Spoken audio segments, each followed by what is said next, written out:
En el episodio anterior entendimos que no es un vicio, pero ahora viene la parte incómoda. ¿Qué está pasando realmente dentro del caballo? Uf, y esa es la gran pregunta, ¿eh? Una pregunta que históricamente el mundo ecuestre ha preferido esquivar.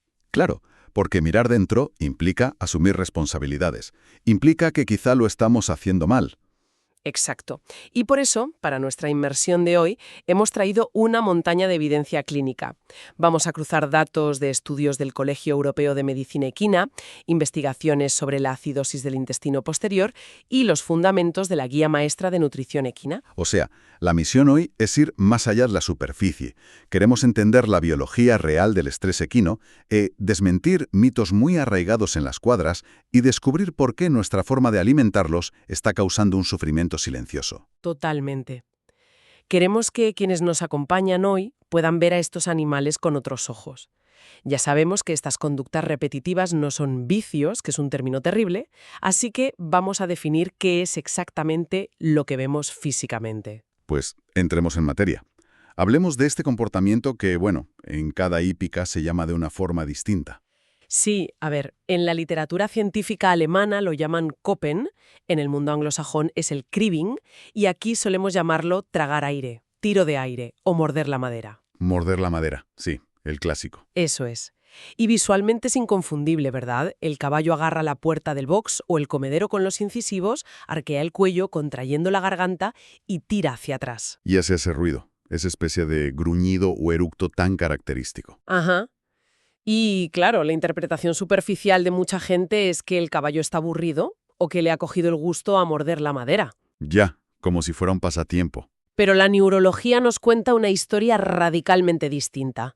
Este comportamiento es lo que llamamos una estrategia de afrontamiento, un coping mechanism. O sea, no es un capricho. Para nada. Cuando el caballo traga aire de esa manera, su cerebro libera endorfinas. Las endorfinas son opiáceos endógenos, los analgésicos naturales del cuerpo. Le dan un alivio momentáneo. ¡Wow! O sea, es un indicador de que hay dolor. Es un indicador absoluto de dolor silencioso, frustración y una necesidad biológica brutal de aliviarse. Fíjate, para que lo visualicemos. Es como cuando alguien se muerde las uñas hasta hacerse sangre por ansiedad severa. No castigas la mano, buscas qué está destrozando sus nervios. Qué buena analogía, totalmente. El tiro de aire es solo el síntoma, es la válvula de escape. Claro, si castigas la mano, la ansiedad sigue ahí. Y si el comportamiento es solo el síntoma de un dolor interno, pues, ¿de dónde viene ese dolor? Pues inevitablemente tenemos que ir al sistema digestivo, concretamente al estómago. Y aquí es donde la biología nos da una bofetada, ¿no? Porque los tenemos en un box cerrado, pero su cuerpo sigue siendo el de un herbívoro, diseñado para caminar por estepas. Exacto. Su biología no ha cambiado. Y el estómago del caballo es fascinante, pero es su gran talón de Aquiles. A ver, es muy pequeño. Muy pequeño en comparación con su tamaño. Sí, representa solo como un 10% de todo su tracto gastrointestinal. No está diseñado para recibir 2 grandes comidas al día. Está diseñado para recibir forraje, hierba o heno, de forma lenta y continua. Claro, en libertad pastan entre 16 y 20 horas al día. Eso es.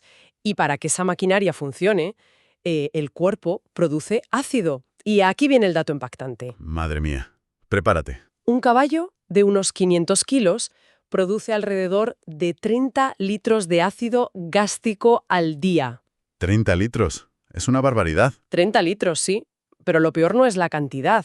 Lo crítico es que los produce de forma ininterrumpida, incluso si no tiene absolutamente nada en el estómago. Espera. O sea, tienen el grifo del ácido abierto 24/7 sin un tapón. Literalmente. Madre mía. Dejar a un caballo horas sin forraje es literalmente dejar que se queme por dentro. Es que es tal cual. Fíjate cómo está estructurado su estómago.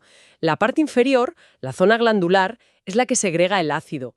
Esa parte tiene una mucosa que la protege. Vale, la parte de abajo está a salvo. Sí, pero la parte superior, la mucosa escamosa, no tiene ninguna protección. Cero defensas contra el ácido. Pero a ver, si el ácido está abajo, ¿cómo llega a quemar la parte de arriba? Porque en la naturaleza, al comer todo el día, tienen una especie de alfombra de fibra constante en el estómago.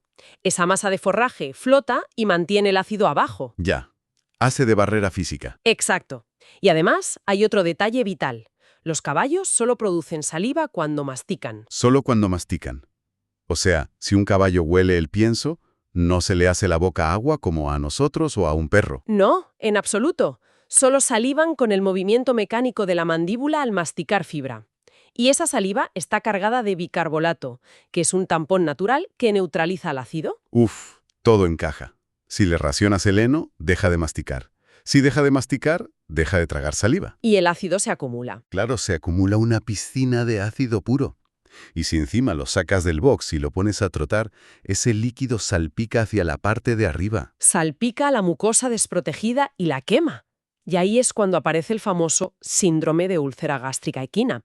Produce un dolor ardiente y constante. Y volviendo a lo de antes, con ese dolor abrasándole por dentro, el caballo busca sobrevivir y empieza a tragar aire para liberar endorfinas y soportarlo. Así es pura supervivencia. Pues sabiendo esto, creo que es el momento perfecto para desmontar el gran mito de las hípicas. Porque tela con lo que se oye por ahí. El gran mito, sí, es que hace muchísimo daño. Vamos a decirlo claramente para nuestra comunidad. El mito dice: el caballo traga aire y eso provoca cólicos. Y hay que romper este mito hoy mismo. El aire que traga no es la causa principal del cólico. No hay evidencia científica de esa relación causa-efecto directa. O sea, para que quede claro, ese aire no le infla la barriga hasta colapsar. No, es que la mayoría de ese aire ni siquiera llega al estómago. Entra en el esófago y vuelve a salir como un eructo. Entonces, ¿por qué los caballos que tragan aire suelen tener cólicos? ¿Porque ambas cosas son síntomas del mismo problema? Claro.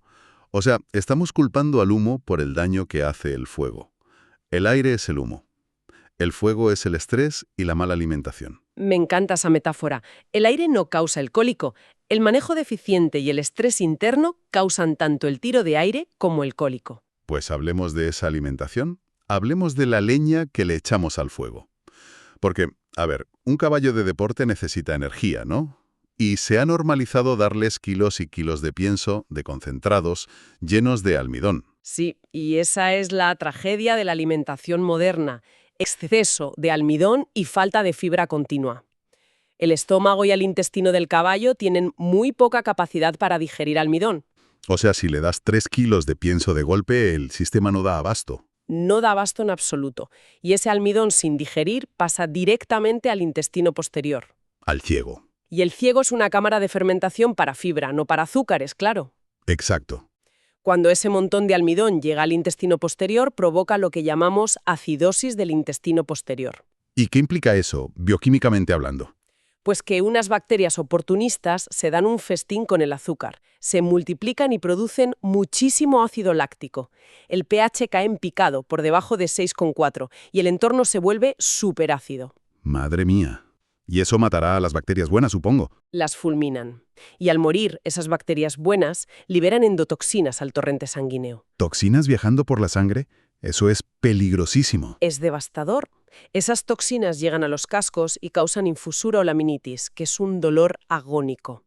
Pero además, y esto es clave, viajan hacia el cerebro. Ah, el famoso eje intestino-cerebro. Eso es, a través del nervio vago. Toda esa inflamación manda señales de alarma al cerebro, altera el comportamiento, aumenta la reactividad y dispara el estrés interno a niveles brutales. O sea, tienes un caballo con el estómago quemado por úlceras, el intestino lleno de toxinas y el cerebro en pánico constante. Ese es el cuadro real de lo que está pasando por dentro. Uf, es desolador. Y con el animal ardiendo literalmente por dentro, llegamos al punto más duro, a la peor respuesta humana posible ante este sufrimiento. Sí, y aquí hay que ser muy categóricos. Nunca, y digo nunca, se deben suprimir estas conductas.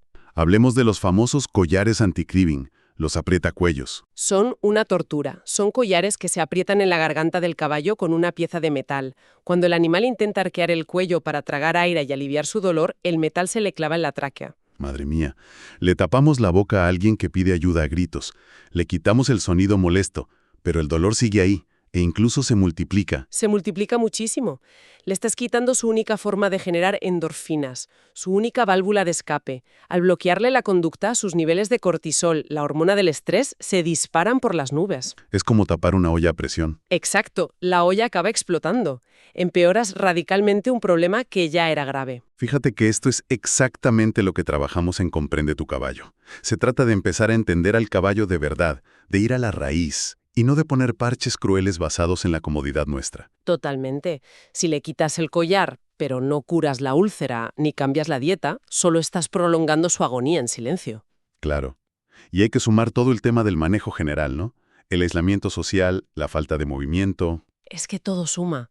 Un caballo encerrado 23 horas al día, sin poder tocar o ver a otros caballos, sin estímulos, es un cóctel molotov para el estrés crónico. Pero bueno, a ver, para quien nos escucha y piensa, madre mía, yo no puedo derribar mi hípica mañana y comprar un prado de 10 hectáreas. Hay que dar un mensaje realista. Por supuesto, no es blanco o negro.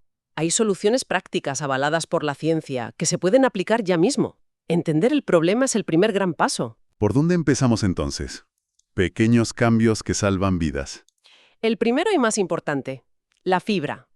Asegurar un mínimo vital del 1,5% de su peso en forraje. O sea, unos 7 u 8 kilos de heno al día para un caballo medio. Como mínimo absoluto, sí. Y la forma de darlo es vital. No lo tires en el suelo para que se lo coma en 2 horas. Hay que introducir redes de heno, los slow feeders. Claro, para obligarles a comer despacio e imitar el pastoreo. Exacto. Alargan la masticación, producen litros y litros de saliva protectora y evitan que el estómago se quede vacío. Y si hay que dar pienso sí o sí, supongo que hay que dividirlo. Dividir las raciones de pienso todo lo posible a lo largo del día y siempre, siempre dar heno antes del pienso para crear esa alfombra protectora en el estómago. Qué importante es eso. ¿Y a nivel social, si no podemos soltarlos en manada? Pues fomentar el contacto, cambiar los muros ciegos de los boxes por rejas para que se vean, se huelan.